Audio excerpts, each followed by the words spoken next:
नमस्कार. मनाच्या श्लोकाचा आजचा 8वा श्लोक. देहे त्यागिता कीर्ती मागे उरावी, मना सज्जना हेची क्रिया धरावी. मना चंदनाचे परी त्वाझी जावे, परी अंतरी सज्जनानी व्हावे.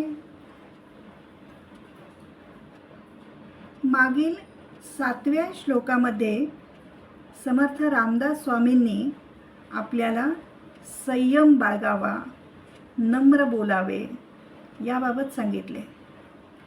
या 8व्या श्लोकात ते आपल्याला जीवनातील कार्याचे महत्त्व पटवून देत आहेत. जीवनात आपण केलेल्या कार्याला, इतरांना केलेल्या सहकार्याला विशेष महत्त्व आहे.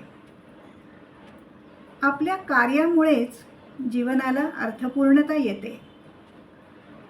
संतांनी स्वतःच्याही गरजांकडे लक्ष न देता आयुष्यभर भक्तीबरोबरच जनमानसात मूलभूत तत्त्वज्ञानाच्या प्रसाराचे कार्य अगदी सोप्या भाषेत लोकांना सहज समजेल अशा पद्धतीने केले. समाज सुधारकांनी समाजासाठी कार्य केले. समाज सुधारण्याच्या तळमळीने कार्य केले. विविध क्षेत्रातील संशोधने, वैज्ञानिक शोध, देशाला लाभलेले कणखर प्रभावी नेतृत्व, प्रतिभावान कलाकारांची कलोपासना यांनीही सतत जनहित डोळ्यासमोर ठेवून कार्य केले. आपापल्या कार्यासाठी, कलेसाठी स्वतःचे संपूर्ण आयुष्य वेचले. या साऱ्या कार्यांच्या आणि कार्य करणाऱ्यांच्या स्मृती प्रदीर्घ काळपर्यंत मनात घर करून राहतात. का बरं असं? तर केलेल्या कार्यामुळे व्यक्तीला अमरत्व लाभते. कार्यामुळे व्यक्ती ओळखली जाते. कार्यामुळे व्यक्तीचे मोठेपण सिद्ध होते. म्हणून समर्थ म्हणतात, आपण आयुष्यात असे कार्य करावे की मृत्यूनंतरही लोकांनी आपली आठवण ठेवावी. आपण केलेल्या कार्याची आठवण मनामनात दृढ व्हावी. आपल्या कार्याची कीर्ती सर्वदूर पसरावी, दीर्घकाळ टिकून राहावी. अशी दूरदृष्टी ठेवूनच आपण आपल्या आयुष्यात कार्य करावे, सतत कार्यरत राहावे.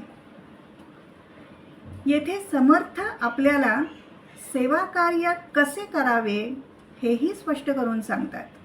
आणि हे सांगत असताना ते चंदनाची उपमा देतात.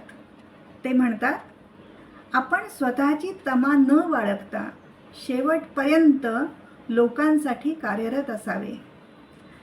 चंदन शेवटपर्यंत स्वतः झिजत राहते, मात्र सुगंध देत राहते.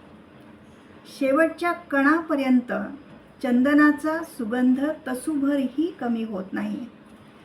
तसेच आपणही जनसेवेसाठी आयुष्यभर झिजावे आणि आपल्या अशा कृतीतून, वर्तणुकीतून संतजनांना, गुरूंना, आपल्या जन्मदात्यांना, वडीलधाऱ्या मंडळींना सर्वांना संतोष द्यावा.